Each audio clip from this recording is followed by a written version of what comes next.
साल 1970 की एक ठंडी शाम थी। हल्की बारिश हो रही थी और आसमान में बादल इतने घने थे कि चांद की रोशनी भी जमीन तक नहीं पहुंच पा रही थी। उसी शाम डोना को उसकी मां ने जन्मदिन पर एक पुरानी सी रैगडॉल गिफ्ट की।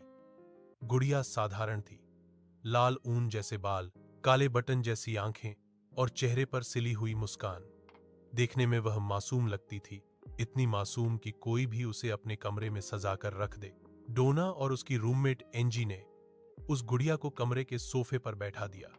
शुरू के कुछ दिन सब सामान्य रहा, लेकिन एक सुबह जब डोना कॉलेज से लौटी तो उसने देखा कि गुड़िया सोफे पर नहीं बल्कि उसके बेड पर बैठी है। उसने सोचा एंजी ने मजाक किया होगा। एंजी ने साफ इनकार कर दिया।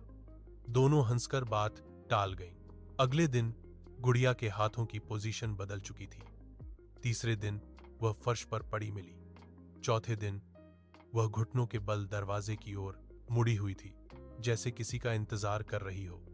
एक कपड़े की गुड़िया अपने आप हिल नहीं सकती, लेकिन वह हिल रही थी। धीरे धीरे घर में अजीब चीजें मिलने लगीं। कागज के छोटे छोटे टुकड़े जिन पर बच्चों जैसी लिखावट में लिखा था हेल्प मी।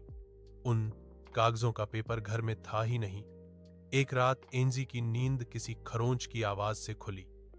उसने अंधेरे में देखा कि गुड़िया उसकी तरफ मुड़ी हुई थी। उसकी सिली हुई मुस्कान अब पहले से ज्यादा चौड़ी लग रही थी। उनका दोस्त लू अक्सर उनसे मिलने आता था। उसे उस गुड़िया से अजीब सा डर लगता था। वह कहता था कि उस गुड़िया की आंखें उसे फॉलो करती हैं। एक रात वह वहीं रुका। आधी रात को उसकी चीख से दोनों लड़कियां जाग गईं। लू फर्श पर गिरा हुआ था, उसका चेहरा पीला पड़ा था। उसने बताया कि उसे लगा कोई उसके सीने पर बैठा है। वह हिल नहीं पा रहा था। अचानक उसके सीने में जलन हुई। सुबह जब उन्होंने देखा तो उसके सीने पर 7 गहरे खरोंच के निशान थे, जैसे किसी नुकीले पंजे ने वार किया हो। अब डर मजाक नहीं रह गया था। उन्होंने चर्च से संपर्क किया। प्रार्थना के दौरान कमरे का तापमान अचानक गिर गया। मोमबत्तियां अपने आप बुझ गई। तभी हल्की सी आवाज आई, एक बच्ची जैसी आवाज, मैं यहां रहना चाहती हूं। उस आवाज ने अपना नाम बताया। कहा कि वह एक छोटी बच्ची की आत्मा है जो इसी जमीन पर मरी थी। डोना और एंजी को दया आ गई।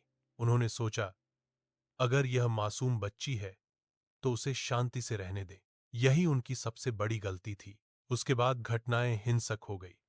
रसोई के चाकू अपने आप गिरने लगे, दरवाजे जोर से बंद होते।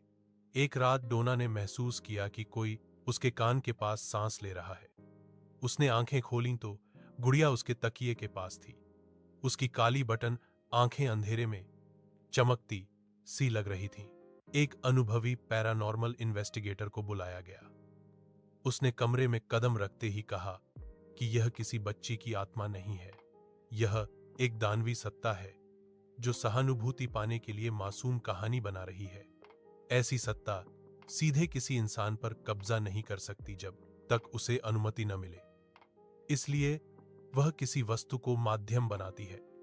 इस मामले में गुड़िया, जैसे ही प्रार्थना शुरू हुई, गुड़िया दीवार से टकराई। कमरे में तेज बदबू फैल गई, जैसे कुछ सड़ रहा हो। दीवार पर हल्की खरोंचें उभर आई। डोना रोने लगी। एंजी कांप रही थी। तभी गुड़िया का सिर धीरे धीरे घूमकर उनकी ओर मुड़ा। उसकी सिली हुई मुस्कान टेढ़ी लग रही थी और फिर एक हंसी गूंजी। वह हंसी इंसानी नहीं थी। वह गहरी, भारी और खाली कमरे में गूंजती हुई ठंडी थी। आखिरकार उस गुड़िया को एक पवित्र लकड़ी के केस में बंद किया गया। उस पर चेतावनी लिखी गई कि इसे न खोलें। कहा जाता है कि जब उसे ले जाया जा रहा था तो गाड़ी के ब्रेक कई बार फेल हुए। ड्राइवर को हर बार पवित्र जल छिड़कना पड़ा, तब जाकर गाड़ी नियंत्रण में आई। लेकिन कहानी यहीं खत्म नहीं होती।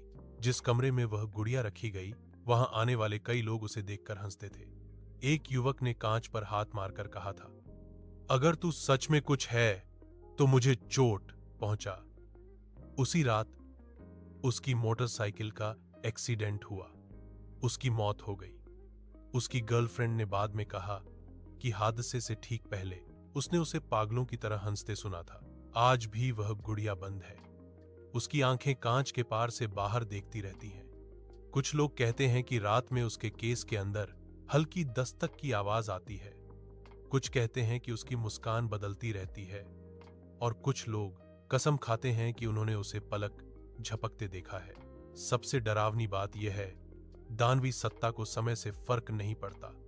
साल, दशक, इंसान सब बदल जाते हैं, लेकिन वह इंतजार करती है।